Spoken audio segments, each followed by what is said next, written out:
Dear guys, आज हम लोग पढ़ने जा रहे हैं उत्साह कविता। यह कविता जो है श्री सूर्यकांत त्रिपाठी निराला जी की द्वारा लिखी है। इनकी कविता बहुत ही ओजस्वी होती है, बहुत ही भावनात्मक होती है और दिल ही नहीं दिमागों में भी आग लगाने वाली होती है।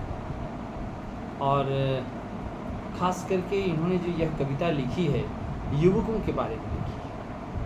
एक्चुअली इस कविता में है क्या कि कवि कहते हैं कि बादल गरजो घेर घेर घोर गगन धाराधर ओर ललित ललित काले घुंघराले बाल कल्पना कैसे पाले विद्युत छवि उर्मे कवि नवजीवन वाले वज्र छिपा नूतन कविता फिर भर दो बादल गरजो विकल विकल उन्मन थे उन्मन विश्व के निदाघ के सकल जन आए अज्ञात दिशा से अनंत के घन तप्त धरा जल से फिर शीतल कर दो बादल गरजो।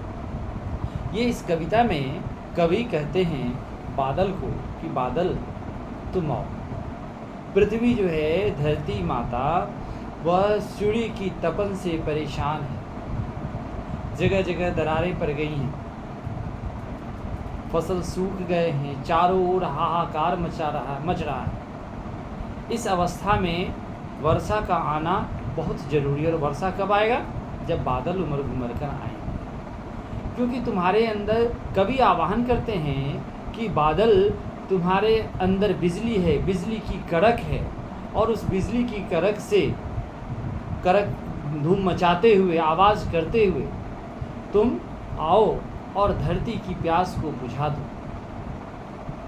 और धरती की प्यास जब बुझ जाएगी तो चारों ओर शांति हो जाएगी, सभी लोग शांत हो जाएंगे। क्योंकि अभी फ़िलहाल सूरज की तपन के कारण, सूरज की गर्मी के कारण चारों ओर त्राहिमाम मची हुई, सारे लोग विकल हैं। उनकी व्यथा कथा का वर्णन करना बड़ा ही कठिन हो जा रहा है। इसलिए कवि उस वर्षा ऋतु का, उस बादल का आह्वान करते हैं कि तुम पूरे जोर शोर से आओ, अपनी पूरी ताकत लेकर आओ और धरती की प्यास को बुझा दो। और लेकिन इस कविता में सिर्फ सूर्यकांत त्रिपाठी कह रहे हैं बादल को बुला रहे हैं, बादल का आह्वान कर रहे हैं, इसके पीछे कुछ राज छिपा है। ये एक साधारण सी कविता लगती है, लेकिन यह बिल्कुल ही असाधारण कविता है। इसके अंदर जो राज छिपा है वह जब हम देखेंगे तो पाएंगे कि कितनी बड़ी बात कवि महोदय ने कर दी है। यह बादल के माध्यम से विश्व के उन नवयुवकों का आह्वान करते हैं। आज विश्व में चारों ओर अशांति फैली हुई है, चारों ओर अशांति फैली हुई है, आतंकवाद, अलगाववाद, हर तरह की बातें फैली हुई हैं, सभी कोई परेशान है, अन्याय और अत्याचार फैला हुआ है। और विश्व के इतिहास को हम उलट कर देख लें तो क्रांति जब भी आई है तो नवयुवकों के द्वारा लाई गई है। न तो बच्चे क्रांति में भाग ले सकते हैं, न तो बूढ़े क्रांति में भाग ले सकते हैं। इसमें जो यंगस्टर्स हैं, नवयुवक हैं, वो क्रांति में भाग ले सकते हैं और वही युग परिवर्तन कर सकते हैं। तो कवि बादल के माध्यम से उन नवयुवक, विश्व के उन नवयुवकों का आह्वान कर रहे हैं और कहते हैं कि भाई आप लोग आएँ, आगे आएँ, और आपके अंदर जो ऊर्जा छिपी हुई है, जैसे बादल में बिजली छिपी हुई है ऊर्जा के रूप में, उसी तरह से नवयुवकों के अंदर भी एक ऊर्जा छिपी हुई है। उस ऊर्जा का वह आह्वान करते हैं और कहते हैं कि भाई युवक आगे आएँ और देश विश्व में जो अशांति फैली हुई है, चारों ओर अलगाववाद और आतंकवाद या अन्य चीज़ों का जो प्रकोप छाया हुआ है, इन सारे प्रकोप को नष्ट कर दें। क्योंकि इसे नष्ट करने में हमारे युवक ही समर्थ हैं, हमारे युवा गण ही समर्थ हैं।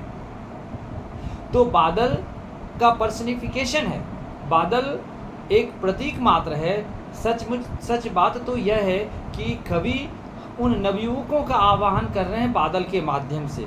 जब बादल बरसता है तो पृथ्वी की तपन बुझ जाती है, जब बिजली कड़कती है और बादल बरसता है तो धरती की प्यास मिट जाती है, लोग गर्मी से त्राहिमाम रहते हैं, विकल रहते हैं, व्याकुल रहते हैं।